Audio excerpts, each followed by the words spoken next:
अस्सलाम वालेकुम, welcome to basic to advanced English YouTube channel. आज का हमारा टॉपिक है future indefinite passive tense. Future indefinite active tense तो आपने समझ लिया था एक्टिव टेंसेस में। आज हम बात करने जा रहे हैं फ्यूचर इंडेफिनिट पैसिव टेंस की। ये टेंस हमारी लाइफ में कब यूज़ होगा, कैसे होगा और कहाँ होगा, आज वही डिस्कस करते हैं। सबसे पहले हम इसकी डेफिनेशन और स्ट्रक्चर की तरफ चलते हैं।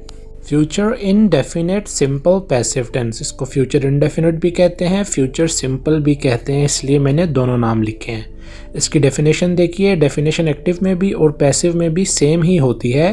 Future indefinite tense is used to express an action that has not taken place yet and will take place in the future. मतलब जो भी नहीं हुआ कब होगा, फ्यूचर में जो एक्शन होता है उसके लिए हम फ्यूचर इंडेफिनिट टेंस का इस्तेमाल करते हैं। लेकिन आज हम पैसिव करने जा रहे हैं, तो स्ट्रक्चर की तरफ चलते हैं। स्ट्रक्चर में देखें, अफर्मेटिव का जो स्ट्रक्चर होगा, object plus will be helping verb आ गया, प्लस वर्ब की थर्ड फॉर्म। अब यहाँ शेल भी आप लगा सकते हैं, लेकिन शेल भी आप अगर लगाएंगे तो आपको सिर्फ आई और वी के साथ ही लगाना चाहिए, और क्योंकि वो ज़्यादातर हम लगाते हैं जब हम फॉर्मल इंग्लिश की बात करते हैं। अगर आप इनफॉर्मल इंग्लिश की बात कर रहे हैं तो आप विल बी ही लगाएं, चाहे सिंगुलर हो या चाहे प्लूरल हो। ठीक है, आजकल विल बी ही हर जगह बोला जा रहा है।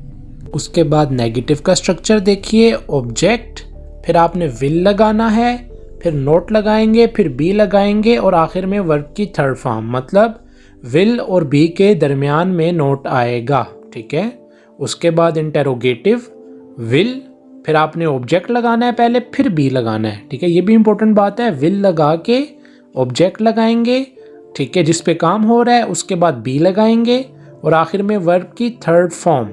ये चीज़ आपने याद रखनी है। तो आइए आपको एग्जाम्पल से समझाता हूँ। उसको इम्तहान में पास कर दिया जाएगा, इम्तहान में पास कर दिया जाएगा, लेकिन उसको पास करने वाला कौन है? कोई नहीं है, इसलिए ये पैसिव है। She will be passed in exam.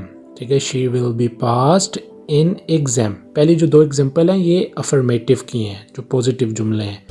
Number 2 देखें, हमें स्कॉलरशिप दी जाएगी। We will be given scholarship, we will be given scholarship. इसमें भी स्कॉलरशिप देने वाले का जिक्र नहीं है कि कौन दे रहा है, इसलिए ये जुमला आपका पैसिव है।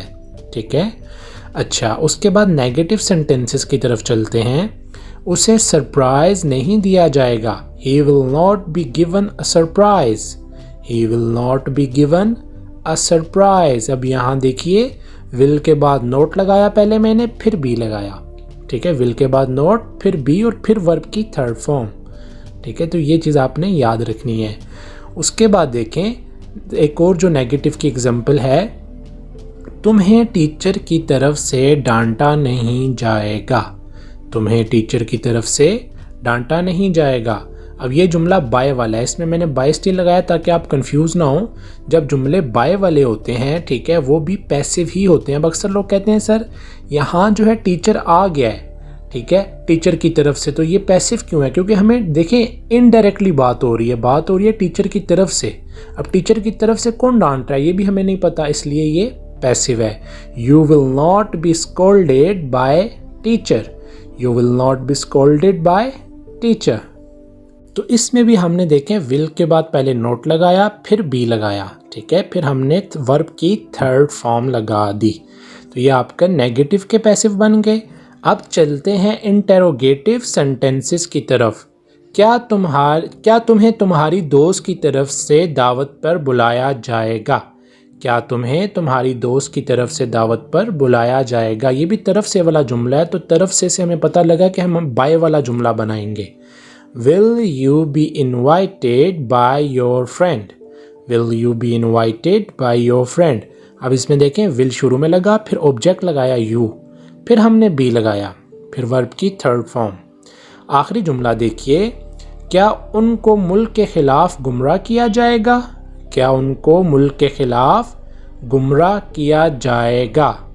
Will they be misled against country? Will they be misled against country?